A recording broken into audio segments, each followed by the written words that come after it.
22 जनवरी 2024 एक ऐसा दिन जब करोड़ों सनातन प्रेमियों की लंबी इंतजार की घड़ियां खत्म हुई और अयोध्या में बनकर तैयार हुआ रामलला का मंदिर। मंदिर में विधिवत रामलला की प्राण प्रतिष्ठा की गई। मंदिर को भव्य से भव्य बनाने के उद्देश्य से तमाम देशवासियों से दान की अपील की गई और सभी सनातन लोगों ने बढ़ चढ़ के दान दिया, जिसकी वजह से 5400 करोड़ रुपए की बड़ी धनराशि जमा हुई, जबकि मंदिर निर्माण का कुल खर्च 1800 करोड़ रुपए ही आया। मंदिर के बारे में भी एक डिटेल्ड वीडियो आपके साथ शेयर करूंगी, लेकिन उससे पहले हम बात कर लेते हैं हमारे रामलला की, जिनके मोहक रूप ने करोड़ों लोगों को आकर्षित कर लिया। मूर्ति में कुछ ऐसा आकर्षण है कि आप जितनी बार भी इस विग्रह को देखेंगे, ये आपको उतनी ही सुंदर, उतनी ही भोली और उतनी ही दिल को, आत्मा को स्पर्श करने वाली लगेगी। तो आज की वीडियो में हम बात करने वाले हैं रामलला के विग्रह की, साथ ही रामलला के आभूषणों की। वीडियो होने वाली है बहुत ही इंटरेस्टिंग, इसलिए इस वीडियो को छोड़ के कहीं ना जाएं। साथ ही अगर आपने अभी तक चैनल को सब्सक्राइब नहीं किया है तो प्लीज इसे जल्दी से सब्सक्राइब कर लें और बेल आइकन को प्रेस कर दें, ताकि आप तक मेरे हर एक नई वीडियो का नोटिफिकेशन पहुंच सके। 51 इंच की रामलला की मूर्ति को बनाने वाले मूर्तिकार हैं कर्नाटक के अरुण योगीराज। अरुण महज 37 साल के हैं। अरुण मैसूर महल के शिल्पकारों की पीढ़ी से आते हैं और इन्होंने मैसूर यूनिवर्सिटी से MBA किया है। ये अपने परिवार की 5वीं पीढ़ी के मूर्तिकार हैं। MBA करने के बाद अरुण एक प्राइवेट कंपनी में नौकरी करते थे, लेकिन मूर्तिकार बनने के लिए उन्होंने अपनी नौकरी छोड़ दी। इंडिया गेट पर हाल ही में लगी नेताजी की 30 फीट की मूर्ति भी अरुण ने ही बनाई है। उन्होंने केदारनाथ में स्थापित आदि शंकराचार्य की मूर्ति को भी तराशा है। रामलला के विग्रह के लिए शिल्पकारों को आमंत्रित किया गया था, जिनमें से अरुण अंतिम 3 शिल्पकारों में से एक थे।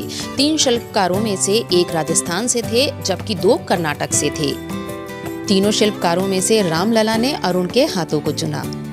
अरुण ने जिस तरह से 5 साल के रामलला के बाल रूप को गढ़ा है, वो देखते ही बनता है। क्योंकि हमारे रामलला श्याम वर्ण के थे, इसलिए उनके विग्रह को बनाने के लिए एक खास तरह के काले पत्थर शालिग्राम का चुनाव किया गया। रामलला के विग्रह को जिस काले पत्थर से बनाया गया है, वो लगभग 14 करोड़ साल पुराना है।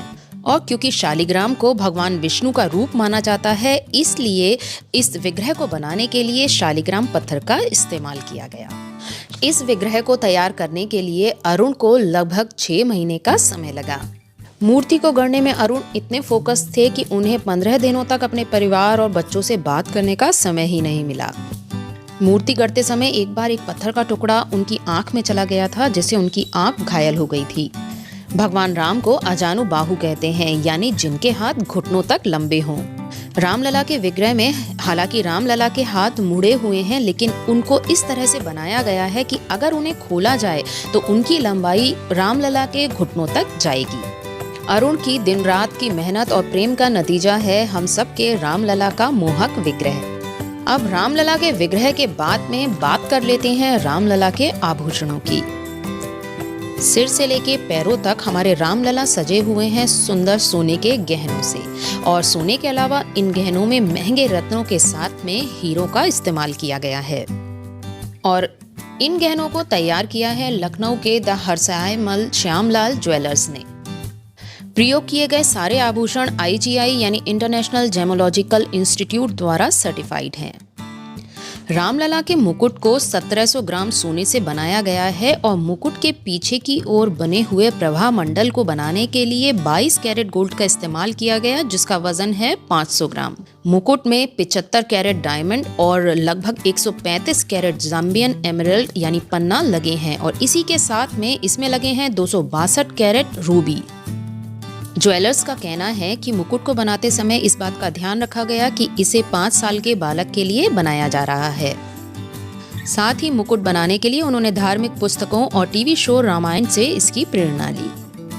रामलला के मुकुट के बीच में बना हुआ सूर्य भगवान राम के सूर्यवंशी होने को दिखाता है। मुकुट में लगे हुए लाल रूबी भगवान सूर्य के तेज को दिखाते हैं। मुकुट के बाद में बारी आती है तिलक की। 16 ग्राम गोल्ड से तैयार किए गए रामलला के टीके के बीच में है 3 कैरेट का सिंगल पीस डायमंड, और साइड की लंबी पट्टी में लगे हैं लगभग 10 कैरेट वजन के छोटे हीरे, और बीच के लाल हिस्से में लगे हुए हैं बर्मीज रूबी।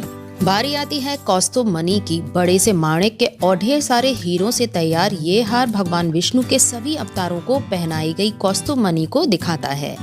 रामलला का छोटा गोल हार तैयार किया गया है 500 ग्राम सोने से और अंदाजन इसमें लगे हुए हैं 50 कैरेट डायमंड और 150 कैरेट रूबी और 380 कैरेट पन्ना। नेकलेस के बीच में लगा हुआ है सूर्यवंशी लोगो। 5 लड़ों वाली पंचलड़ का वजन है लगभग 660 ग्राम। इसमें लगभग 80 कैरेट डायमंड्स लगे हुए हैं, 60 कैरेट पोल्की लगे हुए हैं और साथ ही इसमें लगे हुए हैं 550 कैरेट एमरल्ड्स।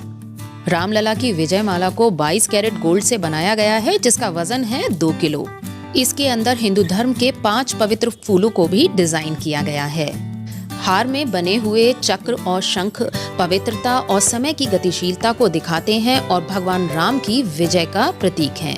ये विजय माला उनके पैरों तक लंबी है, जो उनके डिवोशन और ह्यूमिलिटी को सिंबलाइज करती है। अब बारी आती है कमरबंद की। 750 ग्राम सोने से तैयार कमरबंद में 70 कैरेट डायमंड और 850 कैरेट रूबी और एमरल्ड्स लगे हुए हैं। रामलला के दाएं हाथ की अंगूठी लगभग 65 ग्राम वजन की है, जिसमें 4 कैरेट डायमंड और 33 कैरेट एमरल्ड्स लगे हुए हैं और इस अंगूठी के बीच में लगा हुआ है पन्ना, जो कि जंगल के हरे रंग को दिखाता है, जिसमें कभी भगवान राम ने निवास किया था। बाएं हाथ में है रूबी रिंग, जिसका वजन है लगभग 26 ग्राम और इसके अंदर भी ढेर सारे डायमंड्स और रूबी लगे हुए हैं। इसके अलावा रामलला के बाजूबंद को 400 ग्राम सोने से तैयार किया गया है, जबकि रामलला के कंगनों का वजन है 850 ग्राम, जिसमें 100 कैरेट डायमंड और 320 कैरेट रूबीज और एमरल्ड्स लगे हुए हैं। रामलला के पैर का कड़ा तैयार किया गया है 400 ग्राम सोने के साथ, जिसमें लगे हुए हैं हीरे और माणिक। वहीं दूसरे पैर की पायल यानी पैजनिया का वजन है 560 ग्राम। इसके अलावा भगवान राम के बाएं हाथ में है सोने का धनुष और दाएं हाथ में है सोने का तीर। तो ये थी रामलला के विग्रह से जुड़ी हुई थोड़ी सी जानकारी। जल्द ही आप सभी के साथ में मंदिर से जुड़ी हुई और भी जानकारी शेयर करूंगी, इसलिए जुड़े रहें घुमाक्कड़ के साथ और कहते रहें जय श्री राम।